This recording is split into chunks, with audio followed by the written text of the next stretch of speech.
जैसे ही तेजस ने भेड़िया दानव के शरीर से अपनी ऊर्जा वापस खींची, उसे तुरंत अपनी ऊर्जा में एक हरे रंग की हल्की झलक महसूस हुई। विरासत में मिली पीली राक्षसी देव परिवर्तन ऊर्जा की तुलना में यह हरा स्पर्श बहुत हल्का था। यह संभवतः तीसरे दर्जे के भेड़िया दानव की मृत्यु के कारण ऊर्जा के अपव्यय के कारण था। फिर भी यह हरी ऊर्जा निर्विवाद रूप से अस्तित्व में थी। पीली ऊर्जा की तरह यह भी उसकी रहस्यमय स्वर्ग तकनीक की ऊर्जा में सहज रूप से मिल गई। हालांकि यह मात्र एक सूक्ष्म वृद्धि थी, फिर भी यह पीली ऊर्जा के साथ टकराती नहीं थी। इसके बजाय यह उसकी रहस्यमय स्वर्ग तकनीक द्वारा नियंत्रित होकर उसके शरीर में धीरे धीरे और सहजता से समाहित हो गई। चीजें वाकई दिलचस्प होती जा रही थीं। तेजस ने तेजी से दूसरे भेड़िया दानव की लाश के पास जाकर वही प्रक्रिया दोहराई। यह भी लगभग उतने ही समय से मरा हुआ था और उससे अवशोषित रक्तरेखा शक्ति भी लगभग समान थी। इन कामों को पूरा करने के बाद बिना समय गंवाए उसने अपने कदमों के निशान मिटाए और तुरंत गांव की ओर निकल पड़ा। उसने शवों को दफनाने का निर्णय नहीं लिया, जैसा कि ललितानंद ने सलाह दी थी। ललितानंद ने उसे चेतावनी दी थी कि बहुत सारे निशान छोड़ने से उसकी पहचान उजागर हो सकती है। तेजस ने ललितानंद के इन शब्दों को अपनी यादों में गहराई से बसाकर रख लिया था। रिडेम्पशन सोसाइटी एक ऐसा समूह था जो मानवता के अस्तित्व के लिए समर्पित था। ये शायद पहली अच्छी खबर थी जो तेजस को इस नई दुनिया में मिली थी। इसका मतलब था कि सभी मनुष्य राक्षसों और अप्सराओं के अधीन नहीं थे। अभी भी एक ऐसी शक्ति थी जो मानवता के भविष्य के लिए सक्रिय रूप से काम कर रही थी। हालांकि उनमें से कुछ के पास राक्षसी और अप्सराओं का वंश भी था, जो इस संघर्ष को और भी जटिल बना रहा था। तेजस चुपचाप गांव लौट आया और अन्य बच्चों के साथ एक साधारण लकड़ी के घर में रहने लगा। इनमें से बहुत कम बच्चे ठीक से बोल पाते थे और तेजस भी उन्हीं की तरह शांत और ध्यानमग्न रहने का नाटक करता था। घर में प्रवेश करते ही उसने अपनी आंखें बंद कर लीं और एक कोने में सिमट गया, जैसे किसी विचार में डूबा हो। आज की रात उसके लिए काफी फलदायी रही थी। उसने इस दुनिया की गहरी समझ हासिल की और मानव प्रतिरोध संगठन के अस्तित्व का पता लगाया। इसके अलावा उसने राक्षसी भगवान परिवर्तन के बारे में महत्वपूर्ण जानकारी प्राप्त की और अपनी रहस्यमय स्वर्ग तकनीक की विशेषताओं को और बेहतर समझा। इस समय उसकी मेरिडियन में गर्मी का एहसास था और वह उस शक्ति से पोषित महसूस कर रहा था जिसे उसने अवशोषित किया था। वह स्पष्ट रूप से अपनी ताकत में वृद्धि महसूस कर सकता था।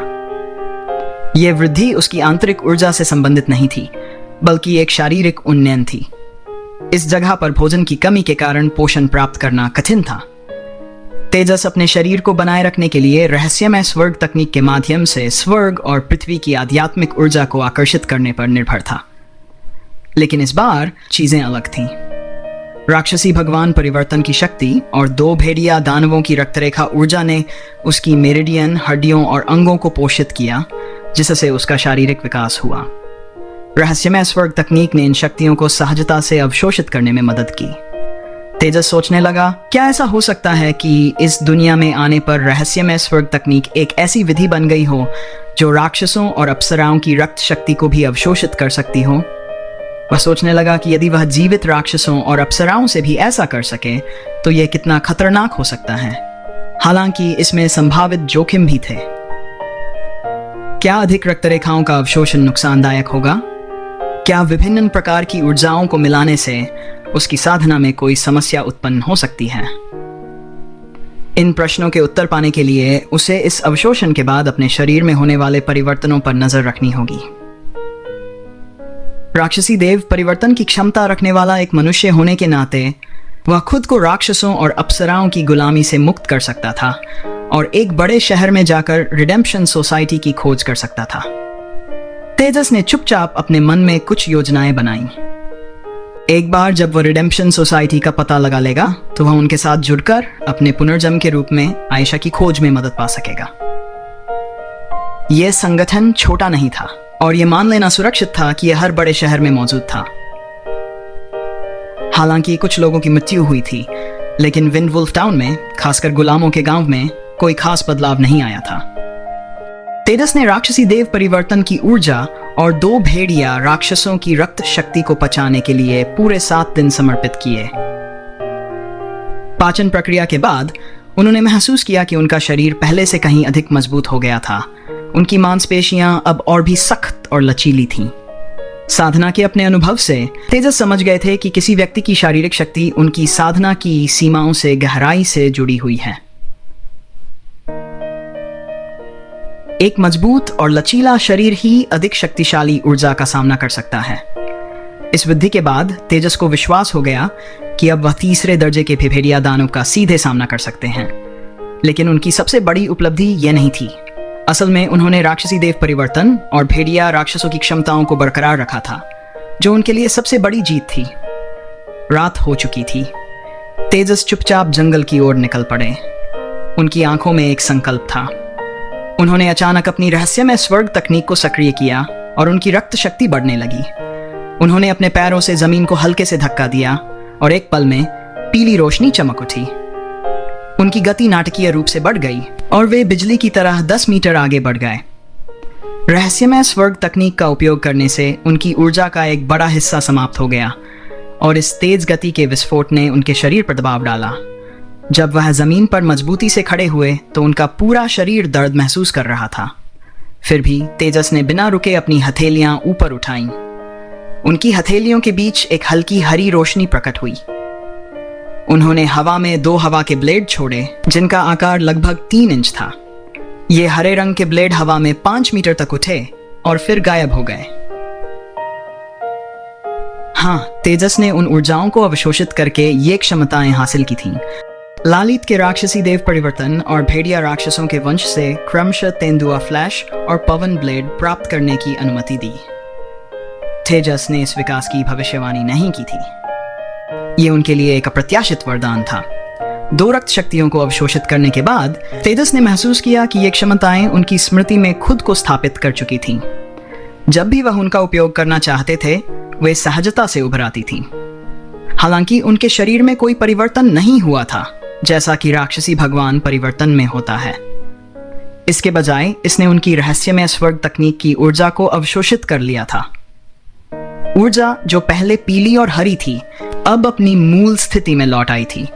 ऐसा लग रहा था कि रक्त शक्तियों के इस अवशोषण ने उन्हें 2 नए कौशल दिए थे। अब तेजस उन्हें अपनी इच्छा के अनुसार उपयोग कर सकते थे। हालांकि चाहे वे कितनी भी कोशिश करें, ये कौशल आगे नहीं बढ़ रहे थे। लालित और भेड़िया दानव द्वारा इस्तेमाल किए जाने के समय की तुलना में ये शक्तियां काफी कमजोर थीं। ऐसा भी लग रहा था कि ये कौशल तय थे और उनमें सुधार की कोई संभावना नहीं थी। फिर भी इन कौशलों का होना एक महत्वपूर्ण उपलब्धि थी, भले ही ये उनकी शक्ति के संदर्भ में बढ़ाए नहीं जा सके। तेजस ने इसे अपनी साधना और विकास के लिए एक छोटी सी जीत माना, जो आने वाले दिनों में उनके लिए उपयोगी साबित हो सकती थी। एक अच्छी बात यह थी कि तेजस ने जिन क्षमताओं को ग्रहण किया था, उनमें कोई टकराव नहीं हुआ। इसके बजाय रहस्यमय स्वर्ग तकनीक की वजह से उनमें सामंजस्य स्थापित हो गया। कुल मिलाकर यह तेजस के लिए एक सकारात्मक घटना थी। उन्होंने इस पूरी प्रक्रिया के बारे में कुछ समझ और विचार विकसित किए थे।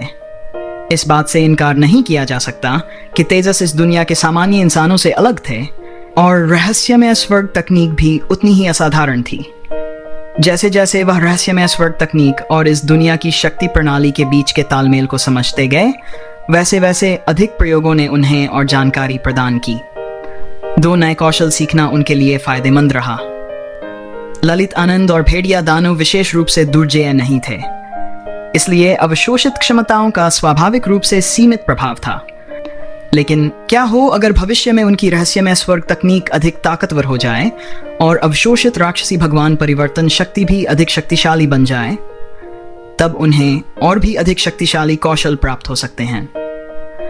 कम से कम ये कौशल उनकी ताकत बढ़ाने का एक सरल मार्ग प्रदान करते हैं। इसके अलावा इस भक्षण विधि से उनकी साधना की गति भी तेज होगी। इस दुनिया में स्वर्ग और पृथ्वी की आध्यात्मिक ऊर्जा अत्यधिक प्रचुर मात्रा में थी। तेजस का मानना था कि उनकी वर्तमान प्रगति की गति को देखते हुए जब तक वह 20 वर्ष की आयु तक पहुंचेंगे, तब तक वे रहस्यमय स्वर्ग तकनीक के 9वें क्रम तक पहुंच सकते हैं। यह इस दुनिया की शक्ति पदानुक्रम में 9वें क्रम के बराबर था। बेशक यह तभी संभव था जब उनकी साधना बिना किसी बड़ी बाधा के जारी रहे। उनका सबसे बड़ा लाभ रहस्यमय स्वर्ग तकनीक की इस दुनिया की आध्यात्मिक ऊर्जा के साथ असाधारण अनुकूलता में था। दिन बीतते गए और हर दिन एक दूसरे में मिल गया। वह दिन में कठिन परिश्रम करते और रात में साधना में लीन हो जाते।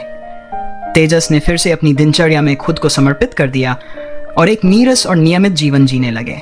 2 साल और बीत गए और तेजस ने अपने 8वें जन्मदिन का स्वागत किया।